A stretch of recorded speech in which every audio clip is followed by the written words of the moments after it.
चलिए स्टूडेंट, हम लोग क्वेश्चन नंबर 6 को सॉल्व करते हैं। देखिए क्वेश्चन नंबर 6 में क्या कहा जा रहा है, आप लोग क्वेश्चन को पढ़िए। इसमें कह रहा है डी एल और बी एम समांतर चतुर्भुज ए बी सी डी की क्रमशः भुजाएं ए बी और ए डी पर लंब हैं। ये जो डी एल है बी एम है, समांतर चतुर्भुज ए बी सी डी की जो भुजा है ए बी पर लंब क्या है, डी एल है। ए डी पर लंब कौन है, बी एम है। ठीक, यदि समांतर चतुर्भुज का क्षेत्रफल 1470 सेंटीमीटर स्क्वायर है, तो ये जो समांतर चतुर्भुज आप देख रहे हो इसका क्षेत्रफल हमें दिया गया है 1470 वर्ग सेंटीमीटर। ए बी 35 सेंटीमीटर है। तो यहाँ पर ये जो आप ए बी की लंबाई देख रहे हो ये कितना है, 35 सेंटीमीटर है और ए डी 49 है। ये जो आप ए डी देख रहे हो ए डी की लंबाई कितना है, 49 सेंटीमीटर।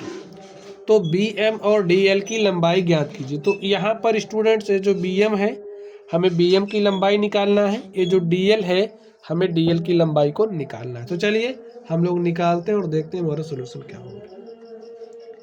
लिखिए सोल्यूशन, हमें जो जो दिया गया लिख लीजिए। लिखिए दिया है समांतर चतुर्भुज ए बी सी डी का क्षेत्रफल,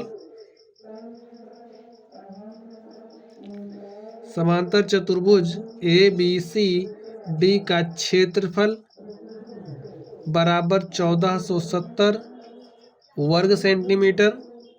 हमें और क्या दिया गया है, ए बी दिया है 35 सेंटीमीटर, ए डी हमें दिया गया है 49 सेंटीमीटर।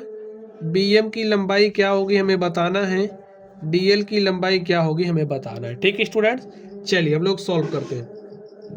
लिखिए समांतर चतुर्भुज के क्षेत्रफल का फॉर्मूला आपको पता है। तो समांतर चतुर्भुज का क्षेत्रफल क्या होता है, समांतर चतुर्भुज का क्षेत्रफल हमारा बराबर होता है आधार गुणे में संगत, ये जो आधार है आधार के संगत जो भी ऊंचाई होगी। ठीक है, अब अगर हम इस ए बी को आधार ले लें, अब आप ध्यान से सोचिए, अगर हम इस ए बी को आधार लें तो इसके संगत ऊंचाई क्या है, डी एल है। तो इस स्थिति में क्षेत्रफल देखिए मैं दिया गया है 1470, तो लिख दीजिए 1470। आधार क्या है देखिए 35 है। ठीक, लिख लीजिए ए बी, हम जो आधार है वो किसको ले रहे हैं, ए बी को, और इस आधार के संगत ऊंचाई क्या है, डी एल है।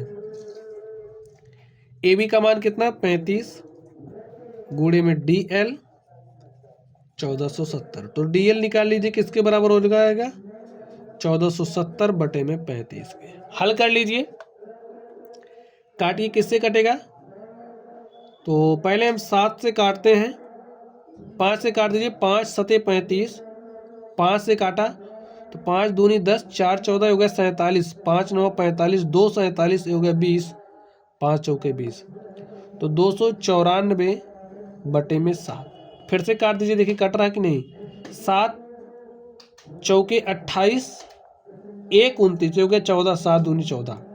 तो जो हमारा डी एल है, डी एल हमारे पास कितना आ गया, 42 सेंटीमीटर। ठीक है स्टूडेंट्स, तो डी एल कितना आ गया, 42 सेंटीमीटर के। तो इस तरीके से हमने डी एल निकाल लिया, हमें डी एल बताना था, हमने डी एल निकाल लिया है। चलिए अब हम बी एम की बात कर लेते हैं।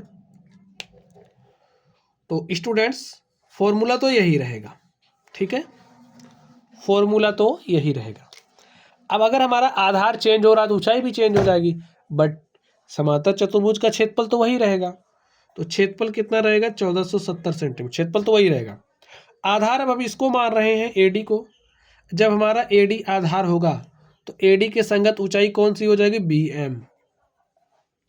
ठीक है, ए डी का मान कितना है, 49 है, और बी एम निकालना है,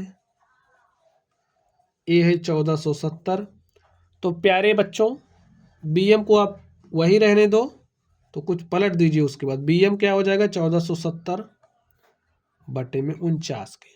तो 49 से काटिए, देखिए क्या हो जाएगा, 49 से काटेंगे तो 49 तियाँ 147। ठीक है, देख लीजिए, 49 गुणे 3 करोगे तो 3 9 27 के साथ हासिल 2, और 3 चौके 12, 2 14। ठीक है, 49 तियाँ 147, तो हमारे पास कितना आ गया 30 सेंटीमीटर।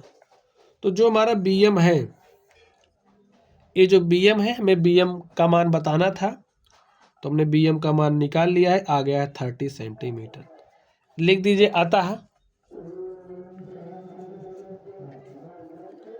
बी एम की लंबाई 30 सेंटीमीटर तथा अभी अभी हमने निकाला था क्या, ये जो डी एल है, डी एल की लंबाई, तो डी एल हमारे पास क्या आया था स्टूडेंट्स, तो जो हमारा डी एल है, डी एल आया था 42 सेंटीमीटर। तो लिखिए अतः बी एम की लंबाई 30 सेंटीमीटर तथा डी एल की लंबाई 42 सेंटीमीटर है। और स्टूडेंट्स इस तरीके से जो हमारा प्रश्न था हमने इसको सॉल्व कर लिया है। चलिए आप लोग पढ़ते रहिए। Thank you.